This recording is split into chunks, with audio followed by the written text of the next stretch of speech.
धेरै वर्षको सम्बन्ध टुटेपछि अब अगाडि कसरी बढ्ने, आफूलाई कसरी लाने है। अब हरेकको आफ्नो तरिका हुन्छ। अब पहिलो कुरा चाहिँ के हुनु पर्यो भने आफ्नो ख्याल राख्ने। तपाईले स्ट्रक्चर बनाउनु पर्यो, सकभर थोरै निर्णय गर्ने है। अब तपाईँ मुभ आउट हुनुभयो अथवा छोडेर गयो, के गर्यो, सकभर आफ्नो चाहिँ त्यो ठाउँ जहाँ सँगै बसिरहनु भएको त्यो ठाउँ छोडेर जाने। किनकि त्यही बसिराख्यो भने याद आइराख्छ कि किन ट्रिगर भइराख्नु होइन। अनि अर्को कुरा चाहिँ नि अब बिहान उठेर दाँत माझ्ने, नुहाउने, अब अफिसमा जाने होइन, सबै कुरा गर्ने त छँदैछ। जे जसो भयो भने आफूले ख्याल राख्नु पर्यो। अब कोही मान्छेले, केटाले अथवा केटीले चाहिँ नि अर्को मान्छे मन पराएर गयो भनेपछि के हुन्छ भन्दाखेरि हामीले के लिन्छ भन्दाखेरि त्यो मान्छे चाहिँ नि छुट्टे मान्छे हो, त्यो मान्छेको चाहना छुट्टिरह्यो, त्यो मान्छेले चाहिँ नि अर्को मान्छे मन पराएर गयो भनेर सोच्दैनौँ कि हामीले। यति पर्सनली र व्यक्तिगत रूपमा लिन्छ कि मलाई यसले धोका किन दियो भनेपछि म कति नराम्रो मान्छे रहेछु। यति धेरै रिजेक्सन महसुस हुन्छ कि आफ्नो घमण्ड हुन्छ त हामी सबैलाई। मैले कति स्पेसल छु, मैले जति माया यसलाई कसले गर्दैन, मैले जतिको खुसीलाई कसैले दिँदैन, म जतिको भए पनि मभन्दा राम्रो मान्छेसँग गए भए हुन्थ्यो, मभन्दा अलिक कमजोरका मान्छेसँग गयो भने जस्तो हुन्छ नि। अब त्यस्तै हुन्छ होइन। अब आफूले त्यो बानी पर्या हुन्छ, आफ्नो घमण्ड हुन्छ। त्यो घमण्ड तोडिएकोमा चाहिँ गाह्रो हो कि। अनि घमण्डले गर्दाखेरि तोडिएपछि मान्छेहरू धेरैले आफूलाई हानि गर्ने चाहिँ बाती गर्ने गरिरहेका हुन्छ। यसो नगर्ने, आफ्नो लागि बाँच्ने। ल ठिकै छ, म बाँचिरहेन ऊ फर्केर आओस् है, म बाँचेन भने त फर्केर आउँदिनँ, म सक्सेस भएँ, सफल भएँ, अलि राम्रो गर्दै गएँ भने धेरै हुन्छ नि त, पैसाको त धेरै छ त होइन, भन्न ऊ फर्केर आओस् है। तर त्यति नसम्मलाई भए पनि म आफूले आफ्नो ख्याल राख्नु पर्यो। मैले सबै कुरा पर्सनल लिनु भएन। मैले त्यति नै जति मैले माया दिएको थिएँ नि उसलाई, त्यति नै माया मैले आफूलाई दिएको हो त म आज कहाँ पुग्थेँ भनौँ न। त्यतिसम्म पनि गरेको छैन। आफूलाई माया नगरेको हो नि त यो त भएको। बााउन्ड्री सेट नगरेको, सीमा निर्धारण गर भनेको किन भन्दाखेरि आफ्ना सम्बन्धहरू जोगाउनको लागि हो नि त होइन। सबै खर्च म बिहोरेर म ओहो भगवान् राजा अथवा रानी जस्तो बनाएर राख्छु भनेर सोचेर गरिरहेको हुन्छ नि, त्यो गर्ने होइन।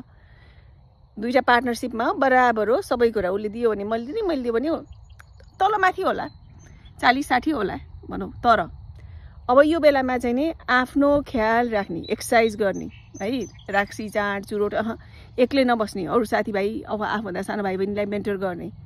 अब आफूलाई मुभी हेर्न मन लाग्छ, किताब पढ्ने यो बेलामा होइन। अब अहिलेसम्म त उसैलाई खुसी बनाउनु, सँगै बस्यो भने यदि चिट गरिसकेको छ भनेर सँगै बस्यो, अब होइन मिलेर बस्नु भन्यो भने दुवैजना हिल गर्नको लागि ट्रमा हुन्छ नि त। त्यो त एउटाबाट निस्किनको लागि बरु छुट्टिएर बस्नु कि 5-7 महिना, अनि हिल हुन्छ। नत्र सँगै बस्यो भने फोनहरू पनि यसलाई फोन गर्यो कि उसलाई फोन गर्यो कि यसले चिट गर्यो कि भनेर जतिखेर नि त्यो शङ्खा हुन्छ कि। बरु छुट्याएर आफ्नो ठाउँबाट लाने अनि आफूमा ग्रो गर्ने। अनि मेरो काम छ अरू त्यो ऊ भए पनि नभए पनि 5-7 वर्ष अगाडि भेटेको मान्छेसँग चाहिँ मेरो सम्पूर्ण हो। 20-25 वर्षको भएँ म, ल 5 वर्ष भयो भने 20 वर्षको त म मान्छेलाई आफूलाई त कर्तव्य छ नि मेरो, आफूलाई पाल्ने, आफूलाई ख्याल गर्ने, मेरो आफ्नो जिम्मेवारी त पुरा गर्नु पर्यो नि। हो त्यसलाई सम्झिने। घमण्ड हो कि त्यो, नार्सिजम हुन्छ कि हामी सबैमा हुन्छ कि। त्यो घमण्ड तोडिएको भएर मलाई रिजेक्ट गर्ने, म त राम्रै थिएँ त, अथवा पहिलादेखि माया पाएको छैन, पहिलादेखि घृणा भएको छ, बाबाबाट भेदभाव भएको छ, अथवा एक्लै जस्तो हुर्किएको छ, मतलब मायाको काबिल छैन भन्ने जस्तो भइरहेको छ भने तपाईँको बाउन्ड्री छैन, माया पाउँछु भनेर एकदमै धेरै त मैले आफूलाई बिर्सेर गर्नुभएको छ नि, त्यहाँबाट नि कुरा बिग्रियो होइन। त्यो फेरि रिइन्फोर्स भयो नि त त्यो आइडिया कि मलाई कसैको मायाको लागेको छैन भनेर। त्यो बेलामा लामो सास लिने, भगवान्लाई विश्वास गर्नु चाहिँ भगवान्को मलाई सम्झिने, प्रार्थना गर्ने, भगवान्ले धेरै कुराहरू चाहिँ नि शरणमा पऱ्यो भने एउटा दिने के। अब अनि अर्को कुरा, म यहाँ राम्रो नराम्रो दुइटा अनुभव गर्न आएको हो, ल ठिकै छ नि त। अब उसको भागीमा रहन्छ त ठिकै छ त, मेरो मात्र घाटा हो र उसको नि घाटा हो, ल ठिकै भयो। कमसेकम बच्चा भएर पछि छुटिनुभन्दा पछि यताउता भन्दा अहिले भए कमसेकम म आफूलाई ग्रो गराउँछु। किनकि 17-18 वर्षदेखि भेटेर कुरा गरिरहेको हुन्छ 19-20 त्यो बच्चा कलिलो मस्तिष्कमा त्यो बानी परेको हुन्छ क्या। त्यो हुन्छ नि अझ एउटाले बढी फाइदा अर्काको उठाइरहेको छ भने त्यो साइकलमा क्या त्यो ट्रमा बन्डिङ जस्तो भइरहेको हुन्छ क्या। त्यो बेलामा चाहिँ आफूलाई सेपरेट आउट गर्ने, उसलाई राम्रो नराम्रो यताउता एक्ट आउट केही नगर्ने, नराम्रो नमन्ने। कसैसँग भेट हुँदाखेरि यस्तो भएको थियो यस्तो आफूलाई नखसाल्ने। ठिकै छ, उसको ऊ पनि हुर्किएछ, म पनि हुर्किएँ, म पनि आफूलाई थाहा पाउनु पऱ्यो मलाई के चाहिएको छ भनेर आफूलाई टाइम दिएर अनि अगाडि बढ्ने। यो चाहिँ एउटा एपिसोड भयो है, अरू पनि बनाउँदै जानु पर्ला। एउटा भाइले लेखेर पठाउनु भयो कि कसरी अगाडि बढ्ने भनेर।